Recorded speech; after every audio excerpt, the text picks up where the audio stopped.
From MTN News, this is Montana This Morning. The leading Republican presidential candidate off the ballot in Colorado. I do not believe Donald Trump should be prevented from being president of the United States by any court. We'll tell you about a historic ruling from the state Supreme Court. What the Colorado Supreme Court has just done is to kind of kickstart the process by which the United States Supreme Court is likely to rule.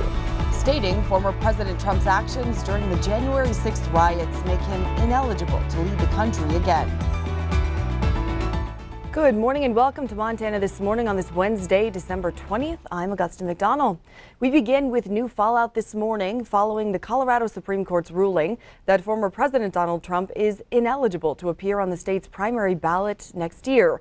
The Trump campaign says it plans to appeal this decision. CBS's Jared Hill has more on the decision and its implications for the 2024 presidential election. Thank you. Former President Donald Trump defiant as usual on the campaign stage in Iowa, though never mentioning the unprecedented decision by Colorado Supreme Court to strike him from that state's primary ballot. We will fight for America like no one has ever fought before. The 4-3 ruling in response to a lawsuit brought by a group of voters challenging Trump's eligibility based on his actions on January 6th. Their question: whether those actions violated Section 3 of the 14th Amendment, which disqualifies officers of the United States who, quote, have engaged in insurrection or rebellion from holding office. Our voters got a fair shake in court, just like Donald Trump did. Anticipating legal challenges, the court put its own decision on hold until January. What the Colorado Supreme Court has just done is to kind of kickstart the process by which the United States Supreme Court is likely to rule. And their ruling absolutely will have some impact on whether or not Donald Trump, if he gains the Republican nomination, is eligible to appear on the general election ballot. The Trump campaign called the ruling completely flawed and says it plans to appeal. Some of the former president's GOP rivals also criticized the ruling. I do not believe Donald Trump should be prevented from being president of the United States by any court. Similar lawsuits challenging Trump's candidacy have failed or are still pending in dozens of other states. Jared Hill, CBS News. Experts believe the U.S. Supreme Court will likely expedite the former president's appeal once it's filed. And here in Montana, 6 Republicans have now filed campaign finance paperwork expressing interest in the race for the Eastern Congressional District. It's the seat currently held by fellow Republican Matt Rosendale, though he continues to hint at a Senate run. State Auditor Troy Downing and Superintendent of Public Instruction Elsie Arnson are the most recognizable names in the field, but others like Joel Crowder, an attorney and former state legislator who lives here in Billings, believes it's time for a new voice in D.C. I do believe that there are people looking for a new generation of leadership and that want to turn a page on the division and the anger that we're seeing in Washington, because it's not doing anything to balance our federal budget, to secure the border, or to help Montana agriculture and small businesses. Crowder kicked off his campaign supported by former Montana Republican Governor Mark Roscoe, who's had very public disagreements with GOP leaders in recent years. Former state lawmakers Rick Colden from Dawson County and Ed Walker of Billings help round out the now crowded race for this seat, along with first-time candidate and Montana's former Drug Enforcement Administration Supervisor, Stacy Zinn. Meanwhile, it looks like the Senate will head home for the holidays without voting on new border security legislation, which means aid for Ukraine and Israel also must wait until next year. As reporter Stephanie Liebergen explains, leaving work undone is something we've seen this Congress do more frequently than any other. If you're having trouble remembering any big accomplishments from Congress this year, well, there's a reason for that. Lawmakers didn't end up passing many new laws. For all the drama and headlines from Congress in 2023, lawmakers didn't do much that could be felt by their constituents back home.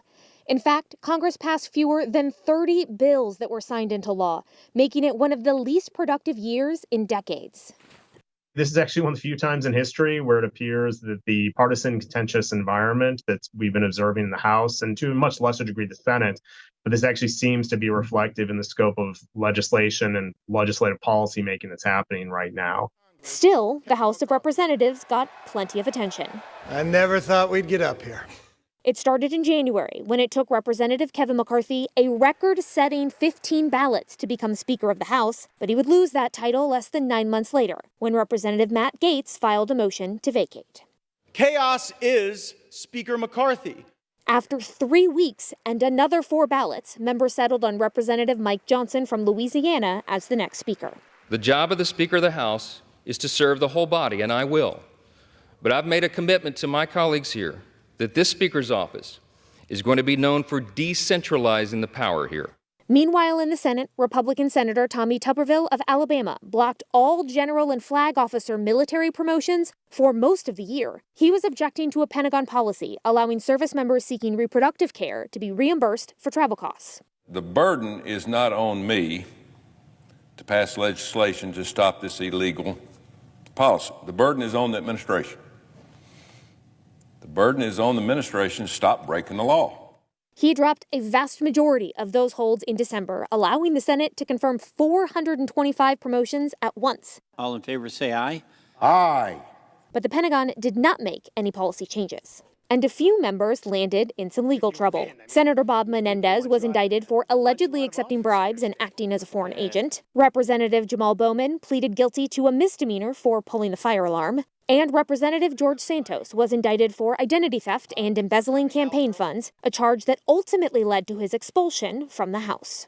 So what was Congress's biggest accomplishment of 2023? Well, avoiding a debt default in May and avoiding a government shutdown in the fall. But the government shutdown threat will be back in January and February next year. Stephanie Liebergen, Scripps News, Washington.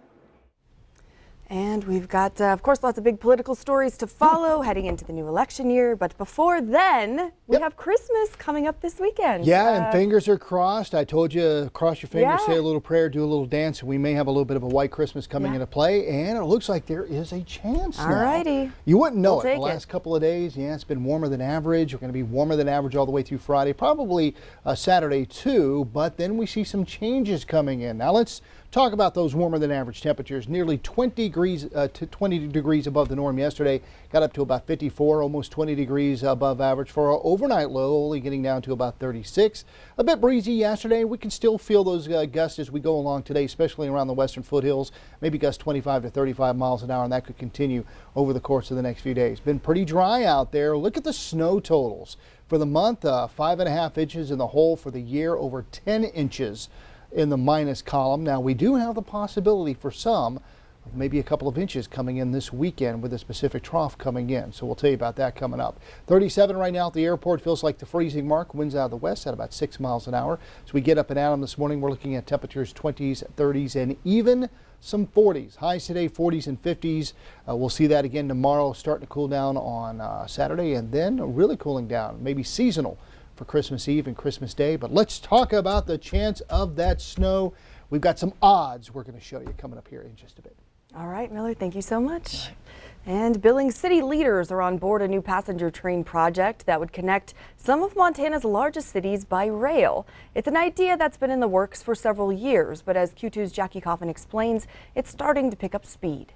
Billings is a train town. It gets its very name from the first president of the Northern Pacific Railroad, who also founded this town. And while there's no shortage of freight trains that still roll through here every day, it's been a while since people traveled through here by rail. 2,228 miles of track connects Chicago to Seattle and used to move travelers along on a passage called the North Coast Hiawatha. From the Dakota border up there past Glendive on down through kind of the Yellowstone River on out to Missoula into the northwest. While this train has been off the tracks for nearly 50 years, a new era of train travel might be coming back to southern Montana, part of a years-long push from the Big Sky Passenger Rail Authority. The amount of workforce we can move along here, the connectivity it brings, that's revitalizing all this area that's so important. The proposed revival of the North Hiawatha would take the route south, passing through Glendive, Miles City, Billings, Bozeman, Butte, Missoula, and more. 20 plus member counties, our most recent being Treasure County in eastern Montana. And you have these small towns along the way that say we want to be a part of it, sometimes even when their counties aren't a part of it. Phase 1 of the project, a large-scale study to be done in 2024. Looks at developing these locations, where the rail is at. Obviously, you look at that current freight rail that runs on that route. Helping them do this study is a boost of money, $500,000 to be exact, awarded to them recently from the Infrastructure Act. To find out if this route makes sense for Montana, makes sense for the country. Senator John John Tester says he sees the potential. The opportunities for business to be connected up with bigger cities like Chicago, Seattle, Spokane, be able to move people and product. I think that's very, very positive. But says Montanans can't put the cart before the horse, especially as some county leaders are not on board. Well, I don't think it's the most effective use of our money. Yellowstone County Commissioner John Ostland has stood firmly against the project for years. 12 or 13 years ago, the study said it would cost $1 billion to rebuild the rail system to take passenger rail. Right now we have freight rail. And to spend $1 billion to make a few million seems like a crazy idea to me. While Ostland doesn't expect his position to change, Billings city leaders pledged the city as a partner in the project earlier this month. This is who we are, and the future of rail is bright. In Billings, Jackie Coffin, MTN News. Jackie, thank you. New this morning, the state of Montana makes its first investments from $300 million set aside to improve access to behavioral health services in the state. First, up to $10 million will be put towards one-time grants to support opening or repairing residential care facilities for people with mental health needs or developmental disabilities. Just over $7 million will help clear a backlog of court-ordered mental health evaluations on people accused of committing a crime. The Montana legislature approved House Bill 872 this year. It committed the $300 million to invest in a behavioral health system for future generations. Only a small fraction of that will be spent in the next 2 years. And we've got some bad news for Billings Griz fans trying to get to Frisco for the FCS championship game. A planned charter flight out of the Magic City has been canceled. University of Montana officials say they just didn't have the numbers, and the third-party organizer was forced to drop out. There will be charters out of Great Falls and Missoula, which include hotel tickets to the game and other events. Even with one less travel option, UM leaders are confident Griz fans will show up in droves. If people want to get down to Texas and be part of this big party, we encourage it because there's going to be lots of friendly faces and lots of Griz fans heading down to Dallas. UM also kicked off an online fundraising campaign to send the Grizzly Marching Band to the game. The NCAA does not allocate resources for marching band travel. Donations can be made through a webpage hosted by the UM Foundation. Here's some information about a cool group. Dog Tag Buddies in Billings links service dogs with veterans suffering from PTSD. This morning, Q2's Kelsey Boggs brings us an inside look at what it takes to turn a playful puppy into a dog with an important job. These puppies are learning how to become service dogs here at Dog Tag Buddies in Billings. The process can take up to 2 years, but it's all worth it in the end. Training a dog is hard. Training a service dog is even harder.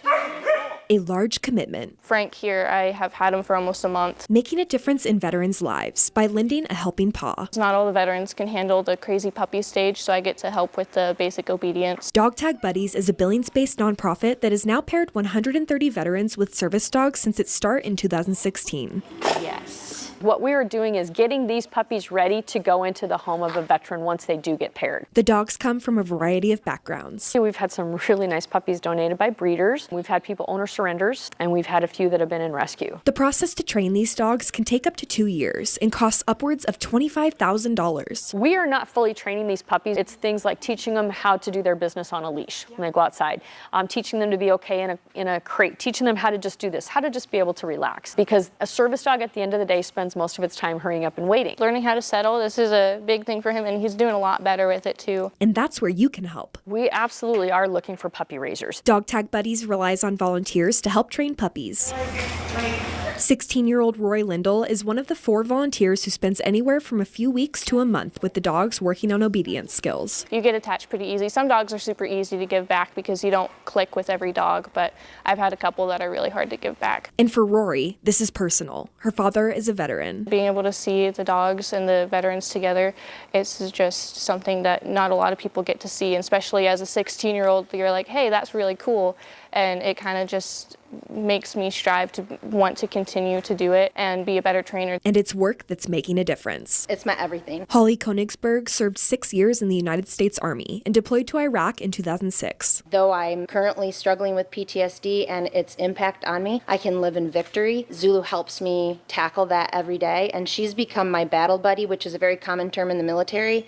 She's like, she has my back. Living in victory, thanks to 4-legged friends and Dog Tag Buddies. Even though it's hard giving the dogs back, it really fills my heart to be able to know I'm helping people. In Billings, Kelsey Boggs, MTN News.